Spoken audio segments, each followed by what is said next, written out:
Bismillahirrahmanirrahim. Assalamualaikum warahmatullahi taala wabarakatuh.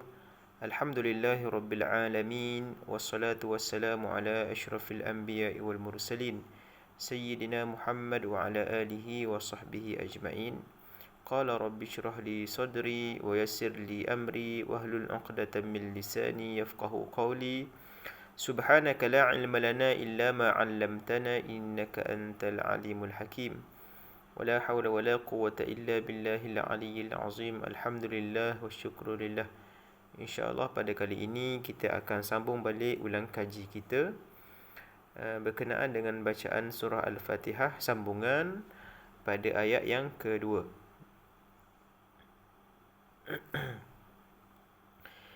A'udzu billahi minasy syaithanir rajim.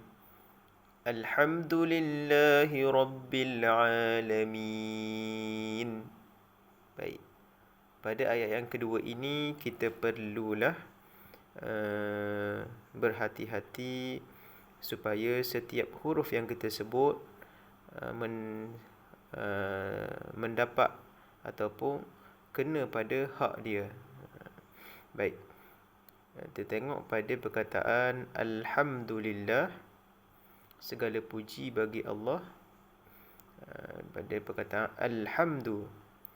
Baik, jadi lam di sini lam yang sukun, perlulah kita, suara kita perlulah terkeluar sederhana, terlepas. Jangan kita tertahan suara kita seperti Alhamdu. Jadi yang tepatnya adalah Alhamdu. Alhamdulillah. Alhamdu. Baik. Itu yang pertama pada sebutan Alhamdu. Baik. Yang kedua adalah huruf ha, ha yang pedas. Jadi kita perlu jaga sebutan ataupun hak bagi huruf ha ini. Kita jangan bertukar kepada ha yang simple. Ha yang simple barangkali dan dia akan bertukar makna. Jadi kita tidak mahu bacaan kita ini rosak ataupun tidak tepat bacaan dia. Seperti kita baca alhamdu, alha, alha. Jadi kita perlu baca dengan alhamdu. Kita perlu pedaskan sebutan ha. Baik, yang seterusnya adalah da yang berbaris hadapan. Jika kita lihat da yang berbaris hadapan ini,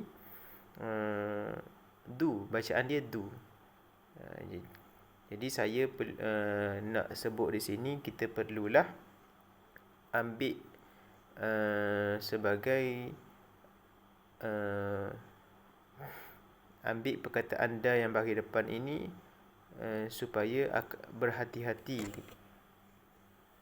Takut-takut kita tidak sempurnakan sebutan du. Seperti Alhamdulillah, Alhamdulillah. Dia jadi da. Jadi sepatutnya Alhamdulillah. Baik. Itu yang ketiga. Yang seterusnya adalah ra baris atas.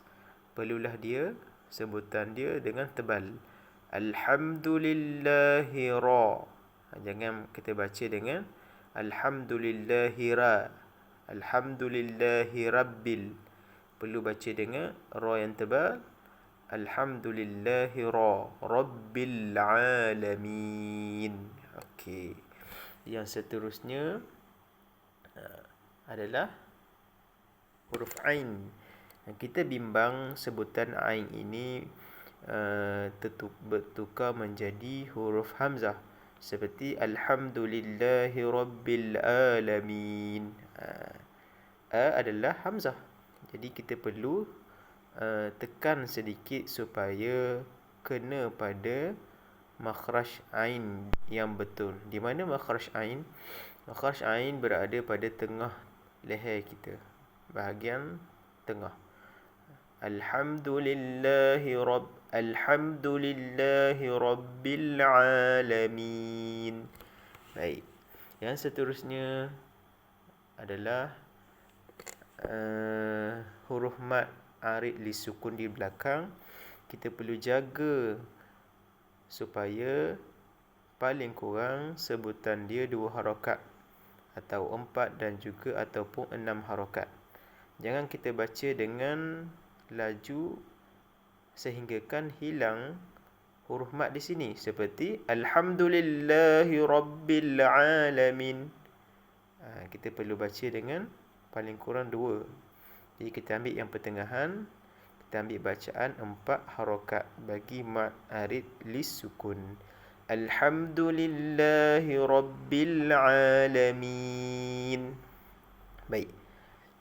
Yang seterusnya ayat yang ketiga, Ar-Rahmanir Rahim. Okey, di sini kita perlu lihat pada sebutan nun bagi bawah. Sebab apa? Ini adalah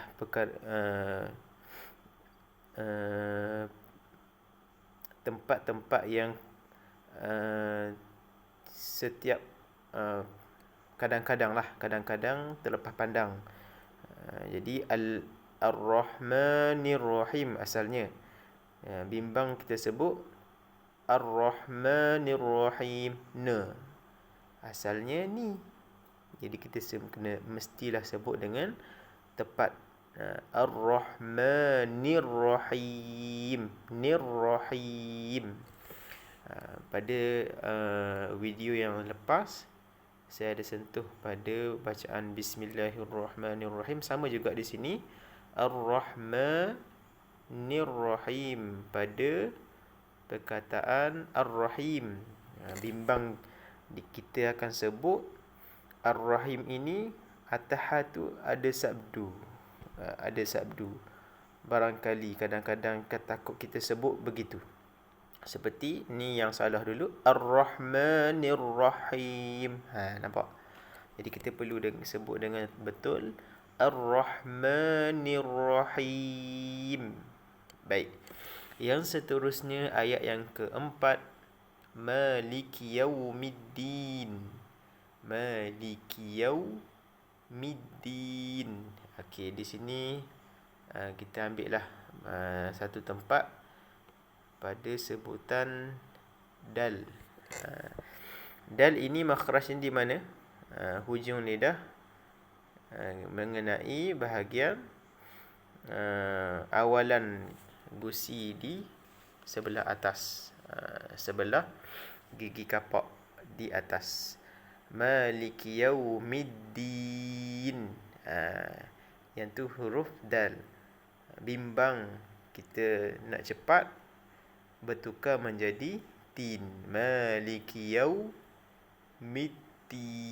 Sebab apa? Dia berada pada satu makhraj yang sama. Jadi kita nak jaga makhraj dah. Kadang-kadang takut terlepas pandang, bertukar menjadi huruf dal. Jadi Yaumiddin, hari pembalasan, hari akhirat, dia jadi Yaumiddin, hari buah tin pula. Itu antaranya lah. Seterusnya ayat yang kelima, Iyyaka na'budu wa iyyaka nasta'in. Baik. Di sini kita ambil satu contoh pada sebutan yang bersabdu Iyyaka. Jadi setiap perkataan yang ada sabdu, kita perlu sempurnakan sabdu itu. Macam mana nak sempurnakan sabdu? Kita mestilah beratkan bacaan kita, seperti Iyyaka, Iyyaka. Dan dalam masa sama kita perlu tunaikan hak bagi huruf ya di situ. Jadi huruf ya perlu diletak pada tempatnya. Makhraj ya adalah tengah lidah. Iyyaka, Iyyaka na'budu. Okey. Sama juga dengan wa iyyaka. Okey. Yang kedua adalah huruf ain yang sukun. Baik. Huruf Ain yang sukun ini dia sama sifat dia dengan lam pada awalan saya sebut tadi. Ain ni dia ada sifat tawassut. Suara dia mesti sederhana keluar. Tak boleh suara huruf Ain ini terputus, seperti iyyaka na'budu wa na'budu. Tidak tepat. Yang tepatnya kita perlu ke depan sedikit. Suara sederhana perlu keluar sedikit.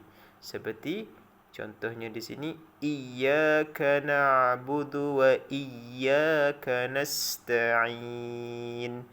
Nasta'in. Okey, yang seterusnya huruf Ain juga kita perlu jaga. Nasta'in. Ain. Jangan nasta'in hamzah. Kadang-kadang kita terlepas pandang tukar menjadi huruf hamzah. Yang seterusnya bacaan ayat yang ke-6. Ihdinas siratal mustaqim. Jadi di sini ha yang simpul ini kita perlulah nyata dengan jelas. Ihdina, jangan ihdina. Bertukar. Seperti pada awal tadi, alhamdu. Itu kena di situ adalah ha yang terbuka ataupun ha pedas. Tapi di bawah ni kita perlu sebut dengan ha yang simpul. Ihdina. Jangan kita ada suara daripada dalam, guna suara daripada perut seperti ihdina. Itu tidak tepatlah. Sebab apa? Ha ini keluar pada bawah lidah sekali. Paling bawah lidah. Paling bawah leher ini. Paling bawah dia berada bersama dengan huruf hamzah. Ihdina. Jangan ihdina. Itu suara dalam dada. Kurang tepat. Baik. Ihdinas siratal mustaqim. Okey, baik. Pada di sini kita perlu ambil. Saya nak ambil satu lagi tempat adalah huruf qaf baris bawah. Baik. Al-mustaqim. Qaf baris bawah, mulut kita macam mana? Mulut kita perlulah senyum. Qim. Jadi makhraj dia kena jaga juga. Qaf baris bawah ni kadang-kadang kita terlepas pandang akan bertukar menjadi huruf kaf. Seperti ihdinas siratal mustaqim. Kaf. Perlu dia kena letak al-mustaqim. Jadi perlu kita tekan sedikit supaya ia menjadi huruf qaf. Baik. Jadi alhamdulillah sedikit ulang kaji pada hari ini. InsyaAllah kita akan sambung lagi pada siri yang seterusnya. InsyaAllah siri yang terakhirlah.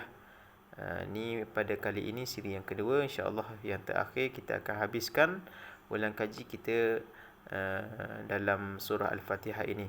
InsyaAllah sama-sama kita perbaiki bacaan surah Al-Fatihah kita, kerana antaranya surah Fatihah ini berada dalam solat kita, dan kita perlu jaga solat kita, rukun qauli dalam sembahyang. Dan di situ saya rasa di sini saja, sampai di sini saja pada sesi kali ini. InsyaAllah kita akan jumpa lagi pada sesi akan datang, InsyaAllah. Assalamualaikum warahmatullahi ta'ala wabarakatuh.